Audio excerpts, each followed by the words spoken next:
Bonjour à tous, je suis très heureuse de vous retrouver pour ce nouvel épisode d'On passe à table. Cette semaine, nous vous donnons rendez-vous dans la rue Sainte et plus spécialement chez Joe's Burger, le champion du monde de burger 2023 qui a ouvert son établissement tout récemment à Marseille.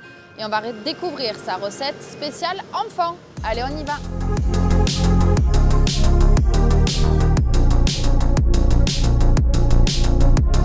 Bonjour Joannès. Bonjour. Qu'est-ce que vous allez nous préparer aujourd'hui? Aujourd'hui, je vous prépare une recette de tenders de poulet facile à refaire à la maison. On vous suit? Allez, let's go.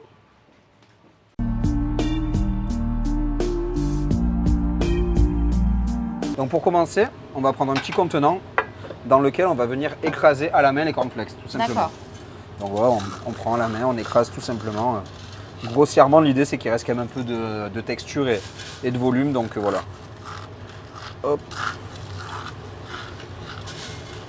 On les prend naturels, les céréales, Ouais, pas, toujours. pas sucrées. Hein. Faut pas se On est tromper bien au magasin. Pas prendre des chocs à pic parce que c'est pas le même rendu. Maintenant, je rajoute à peu près en temps pour temps la chapelure panko. D'accord.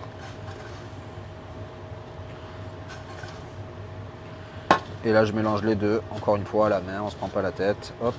Donc le mélange des deux, ça va être la panure du poulet en Exactement. fait. Ok. Maintenant, on va pouvoir passer au poulet.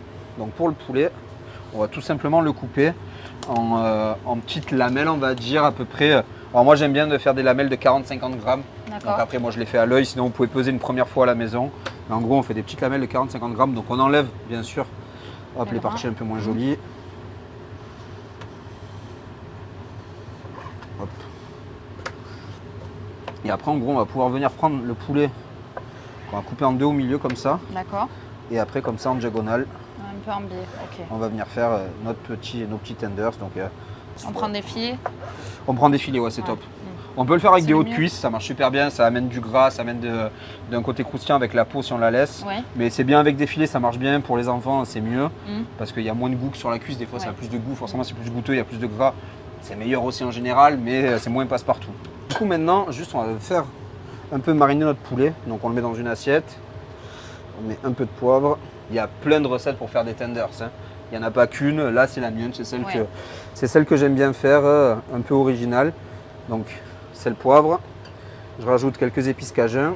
Hop. Ah, c'est quoi les épices cajun? Donc les épices cajun, il y a du cumin, du paprika fumé, on a de l'origan, on a un peu de fenouil, on a de la coriandre en graines écrasées. Ok. Donc voilà, après c'est pareil, les mélanges cajun, il y en a autant qu'il y a de cuisiniers je pense. Voilà, c'est une base, on va dire aromatique, qui vient de la cuisine cajun, qui est née aussi à la Nouvelle-Orléans. Ok. Du coup, ensuite, on va rajouter un peu d'huile d'olive. Alors là, je mets de l'huile d'olive fumée parce que bon, ma cuisine et en fait le concept à Joe's Burger, c'est du burger à l'américaine avec ce côté un peu smoky. Ok. C'est très léger, on ne le sent pas. Mais on a un tout petit goût fumé grâce à l'huile d'olive. Et ensuite, je mélange. On vient aussi donner du goût à notre poulet. Exactement, c'est pas le poulet commun, Ouais. il est un peu plus travaillé, on va dire. Après, comme je dis, il y a plein de recettes. J'aime bien le faire avec du Jamaican jerk, c'est pareil, c'est un mélange d'épices. Ou dans celui-ci, il y a un peu de cannelle. J'aime bien le côté Ah ouais. cannelle poulet aussi, c'est assez intéressant. Donc après, voilà, il y a vraiment plein de façons de le faire. Là, je vous en donne une que j'aime bien et qui est facile, même pour les enfants, qui passe bien. Donc voilà, Ça là, sent on a bon, bien hein, mélangé. ça sent, là. Ça sent déjà. Ouais. Voilà, là, maintenant, on le laisse. Quand on est à la maison, on peut le faire demi-heure avant ou une heure avant, on le met au frais, on le laisse reposer Ok. un petit peu. Histoire que ça imprègne un peu. On peut aussi mettre un tout petit peu de jus de citron. D'accord. Ça va donner de la fermeté à la viande Ok. aussi, c'est cool. Dans un cul de poule, je vais rajouter un peu de farine. Mhm. Je vais rajouter encore quelques épices cajun. Ok. Hop, je mélange bien le tout. Pareil, salé et poivré ça, il faut penser en fait à l'assaisonner aussi pour chaque éviter de étape. réassaisonner après. Du coup, j'assaisonne pas la panure, j'assaisonne vraiment à l'intérieur. Ok. Au moins, normalement, il n'y a pas besoin de ressaler après. Voilà. Et là, en fait, on va faire un petit appareil dans lequel on va rajouter juste de l'eau en fait. On peut le faire, tu vois, une pâte à tempura, on peut faire avec de la bière Ouais. aussi. Mhm. Là, on va rester tout classique, on va juste rajouter de l'eau. On va faire une pâte en fait qui va nous permettre de napper nos tenders. Ok. Et là, c'est facile, c'est comme je dis, c'est la recette facile pour faire à la maison le dimanche en famille. On se prend pas la tête, pas besoin de bière, pas besoin de levure, rien Ouais. du tout.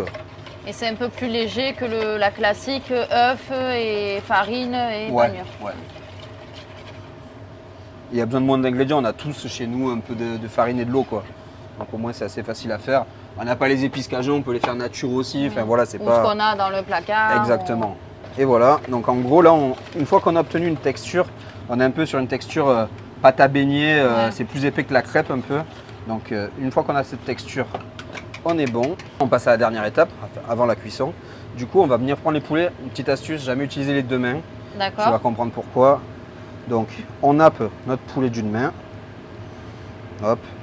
Et tu vois, c'est bien nappant. Oui, oui, ça recouvre c'est important que ça bien, soit la nappant. viande. On n'hésite pas à enlever le surplus quand même, pour pas qu'il y ait trop de matière. Et après, on le D'accord. passe là. Et Oui. c'est là où intervient notre autre Ah main ouais, pour éviter de malin. faire des grumeaux. Donc tu commences comme ça, hop, et après. Et là, pour éviter qu'en fait tu aies trop de pertes à la cuisson, Oui, il ne faut pas hésiter à appuyer pour que la chapelure vienne bien se coller d'accord. et qu'on ait le moins de pertes possible à la cuisson. Donc là, hop. Et on met là.